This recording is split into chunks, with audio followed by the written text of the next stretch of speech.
السلام علیکم ورحمۃ اللہ وبرکاتہ۔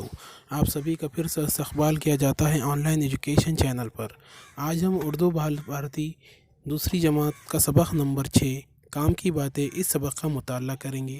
اسی طرح کے اور مزید ایجوکیشنل ویڈیو دیکھنے کے لیے ہمارے آن لائن ایجوکیشن چینل کو سبسکرائب کریں، لائک کریں اور بیل آئیکن کو دبائیں تاکہ آپ کو آنے والے ویڈیو کی نوٹیفیکیشن ملتی رہے، اور اس ویڈیو کو زیادہ سے زیادہ فارورڈ کریں۔ سبق نمبر 6 کام کی باتیں۔ خالد: آؤ حامد اس پیڑ تک دوڑے، دیکھے کون وہاں پہلے پہنچتا ہے۔ حامد: کون سے پیڑ تک؟ خالد: وہ جو سامنے نیم کا پیڑ نظر آ رہا ہے۔ حامد: وہ پیڑ تو بہت دور ہے، اتنی دور مجھ سے دوڑا نہیں جائے گا۔ خالد: ارے تم اتنی سی دور بھی نہیں دوڑ سکتے؟ حامد: ہاں دوست، تھوڑی دور دوڑتے ہی میرا تو سانس پھولنے لگتا ہے۔ خالد: میں تو وہاں تک دوڑ کر 2 چکر لگا سکتا ہوں۔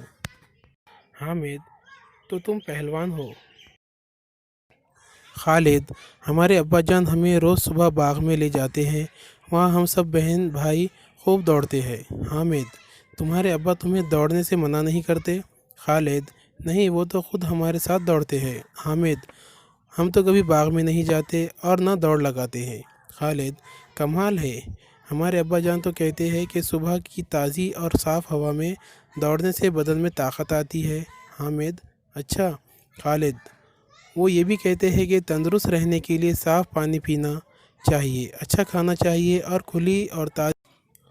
کھلی اور تازہ ہوا میں سانس لینا چاہیے۔ حامد: تبھی تم کلاس میں اتنے آگے ہو۔ خالد: میں تو روزانہ نہاتا ہوں اور اس سے پہلے ورزش بھی کرتا ہوں۔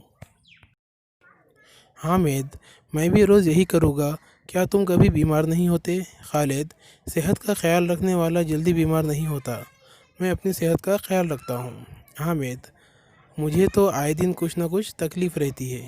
خالد: اگر تم اپنی صحت کا خیال رکھو گے اور ان باتوں پر عمل کرو گے تو ہمیشہ تندرست رہو گے۔ حامد: خالد، آج تم نے مجھے بہت اچھی اور کام کی باتیں بتائیں، اب میں بھی ایسا ہی کروں گا، شکریہ۔ امید ہے ویڈیو آپ کو اچھا لگا ہوگا۔ اسی طرح کے اور مزید ایجوکیشنل ویڈیو دیکھنے کے لیے ہمارے آن لائن ایجوکیشن چینل کو سبسکرائب کریں، لائک کریں اور بیل آئیکن کو دبائیں تاکہ آپ کو آنے والے ویڈیو کی نوٹیفیکیشن ملتی رہے، اور ہمارے چینل کی پلے لسٹ میں دیگر مضامین کے بھی ویڈیوز موجود ہیں، وہ بھی دیکھیں اور تمام طلباء تک پہنچائیں تاکہ تمام طلباء اس سے فائدہ اٹھائیں۔